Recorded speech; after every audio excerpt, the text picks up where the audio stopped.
کیا آپ نبی کریم رؤوف الرحیم علیہ السلام کے ایسے صحابی کی داستان کو جانتے ہیں کہ جن کو شہید کرنے کے لیے نعوذ باللہ استغفر اللہ ظالموں نے سولی پہ چڑھایا، اور جب ان کو سولی سے نیچے اتارا گیا تو آپ دیکھیے کہ زمین پھٹ گئی اور وہ زمین کے اندر سما گئے۔ کیا آپ جانتے ہیں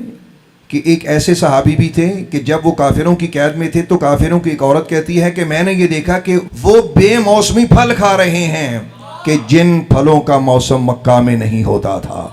مطلب یہ ہے کہ ان کو یہ کرامت بھی حاصل تھی کہ ظالموں نے قید کیا، اور اللہ کی شان یہ دیکھیے، وہاں اللہ مصطفیٰ کریم علیہ السلام کے اس پاک عاشق کو وہ پھل کھلا رہا ہے کہ جن کا موسم بھی نہیں ہے۔ قدرت دے رہی تھی، فرشتے دے رہے تھے، اللہ کی اللہ جانے۔ قابل افسوس بات یہ ہے کہ ہمارے معاشرے میں ہیر رانجھا لیلا مجنوں کی سٹوریاں یاد رہ گئیں، نہیں یاد رہے تو یوسف محمد عربی یاد نہیں رہے کہ ان کو قید بھی ہوئی، اور جب ان کو شہید کیا گیا ان کے منہ مبارک پہ نبی کریم رؤوف الرحیم علیہ السلام کی محبت کی ایسی باتیں تھیں کہ جن کو آپ سنیے گا آپ کا ایمان تازہ ہو جائے گا۔ اس مقدس عاشق کا نام جناب سیدنا خبیب بن عدی رضی اللہ تعالی عنہ، مدینہ طیبہ میں پیدا ہوئے، عشق محمد عربی میں گرفتار ہوئے کہ سرکار دو عالم علیہ السلام نے ایک بار ان کو اور دیگر 9 اصحاب کو بھی کسی مارکہ پر روانہ کیا۔ اب یہ 10 لوگ اس مارکہ پہ گئے۔ المختصر یہ کہ کافروں کے ساتھ مڈ بھیڑ ہوئی اور انہوں نے گھیر گھار کے 8 کو شہید کر دیا اور 2 کو پہاڑ سے نیچے اتار لیا۔ جب نیچے اتارا، نیچے اتارنے کے بعد جناب سیدنا خبیب کی چونکہ ہم بات کر رہے ہیں تو انہی کی طرف بڑھیں گے، آپ کو ایک منڈی میں لے جا کر بیچ دیا گیا،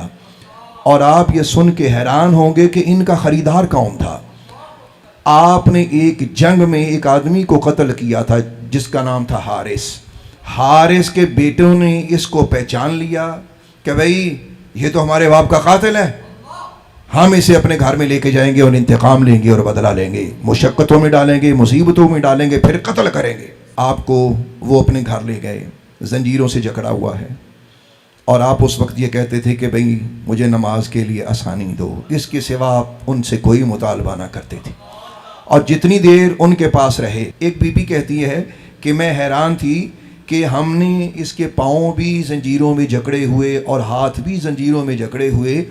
لیکن عجیب بات یہ تھی کہ اس کے ہاتھ میں کئی بار ایسا پھل ہوتا تھا کہ جس کا کوئی موسم نہ ہوتا تھا، یہ قیدی کھا رہا ہوتا تھا۔ پھر ایک وقت ایسا آیا، انہوں نے کہا کہ ہم اس شخص کو سرعام شہید کریں گے۔ سولی کا انتظام کیا گیا، اور میں آپ کو ایک عجیب بات بتانے لگا ہوں۔ اس وقت معاملہ کرنے والوں میں جناب ابو سفیان بھی شامل ہے، اور حضرت امیر معاویہ فرماتے ہیں میں کم عمر تھا، میں بھی شامل تھا۔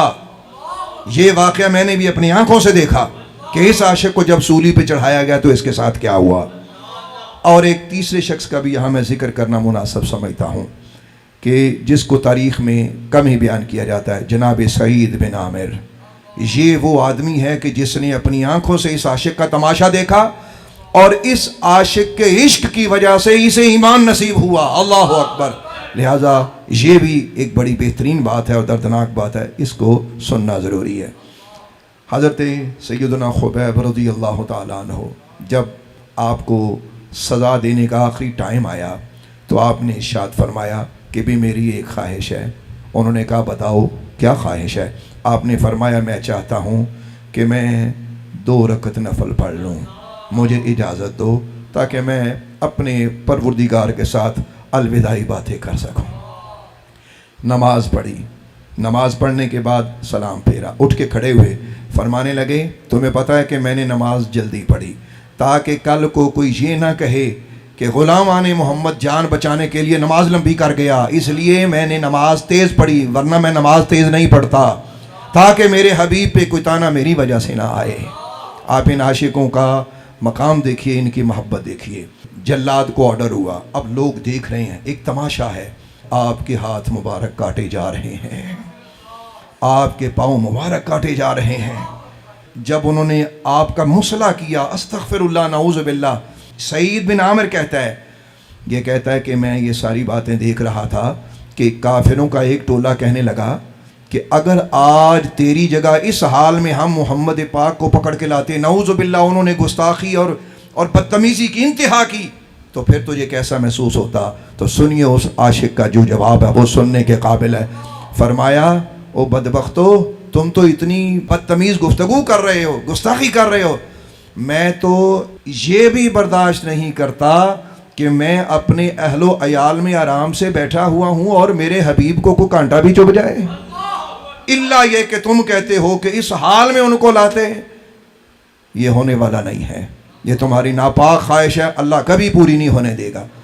کہتے ہیں کہ جب انہوں نے یہ بات سنی تو ایک شخص کہنے لگا اس کو مارو، اس کو قتل کرو، استغفر اللہ، نعوذ باللہ۔ پھر بڑی بے دردی کے ساتھ آپ کی طرف وہ بڑھے، کہتے ہیں کہ انہوں نے آپ کے کان مبارک بھی کاٹے، توبہ استغفر اللہ، یعنی کہ جس کو کہتے ہیں دردناک طریقے سے تڑپا تڑپا کے آپ کو شہید کیا گیا۔ اس وقت وہ اللہ کا فقیر سرکار مدینہ کا غلام کچھ بولا، اور انہوں نے جو بولا وہ آج تاریخ میں رقم ہے اور حدیث کی کتابوں میں موجود ہے، بخاری شریف اور دیگر بہت سی کتابوں میں یہ عبارت موجود ہے۔ انہوں نے یہ جملہ بولا، انہوں نے کہا اللہم احصہم عددا، اے اللہ ان کی گنتی کر لے، وقتلہم بددا، اے اللہ ان کو اکیلا اکیلا کر کے مارنا، ولا تغادر منہم احدا، اے اللہ ان میں سے کسی ایک کو بھی نہ چھوڑنا۔ یہ آپ کے جلالی الفاظ تھے، اور آپ سن کے حیران ہو جائیں گے، بہت سے لوگ اس واقعہ کو بیان بھی کرتے ہیں لیکن یہ چیز چھوڑ دیتے ہیں۔ میں ایک کتاب سے ایک حوالہ پیش کر رہا ہوں، سیر و اعلام النبلاء۔ اس کتاب میں یہ بات لکھی ہوئی ہے کہ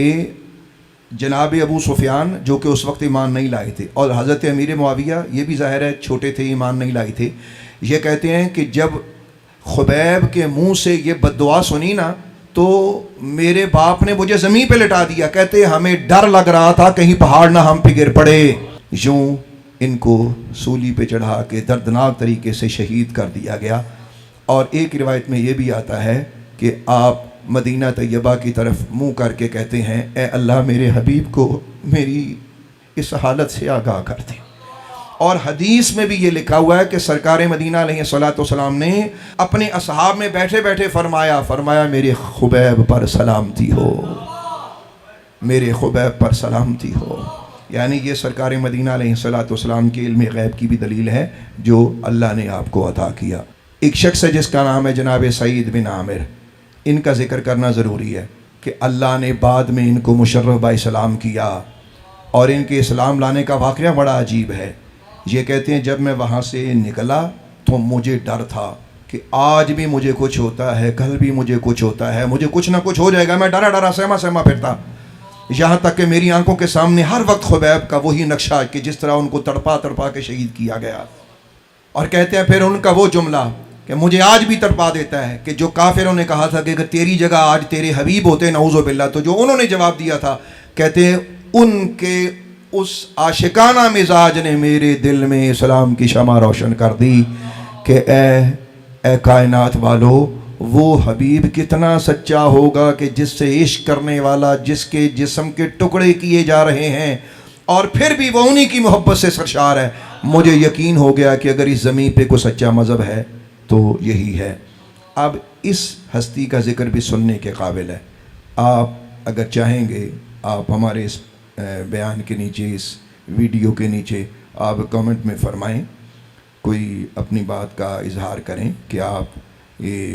سعید بن عامر ان کا قصہ سننا چاہتے ہیں، یہ بھی لاجواب ہے۔ اگر آپ خواہش کریں گے تو میں ضرور آپ کی خدمت میں پیش کروں گا۔ اللہ تعالیٰ ان پاک عاشقوں کا صدقہ خدا ہماری دین کی حفاظت فرمائے۔